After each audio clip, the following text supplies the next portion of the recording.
زبون داخل عليا النهارده عايز 2 قهوه مظبوط وواحد شاي. حسابك ايه يا ابني؟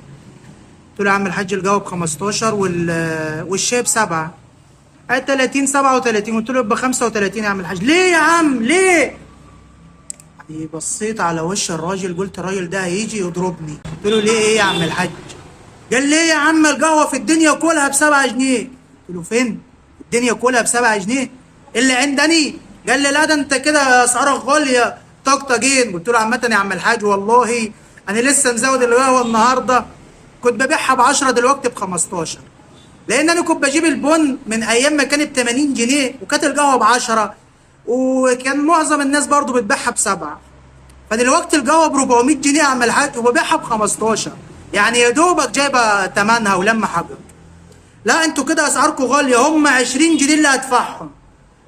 قلت له انت عايز 2 قهوه وواحد شاي بال20؟ قال لي هو 20. قلت له يا عم الحاج مش عندي. قال لي 25. قلت له يا عم الحاج انا مش هبيع بسنتين، انا ممكن اديهم لك ب25 بس لو مش عملت القصه دي، فمش عندي قهوه يا عم الحاج. لا يا عم لا مش يرضي الله، ده انتوا كده جاحدين واحنا هنلاقيها منكم ولا من الاكل والشرب. قلت له يا عم انا مالي، انا دلوقتي مالي، دلوقتي الحاجه غاليه عليا، انا بجيبها واديها لك باخد فيها نسبه بسيطه تاكلني وتعيشني بس مش اكتر من كده. انت ايه اللي مضايقك ومزعلك؟ قال لا هم 25 اللي هدفعهم. قلت له هات يا عم الحاج ادي 2 قهوه والواحد شاي، سلام عليكم وتوكل على الله، مش هتقعد تيجي هنا تاني. انا كده عملت معه الصح ولا عملت معه الغلط؟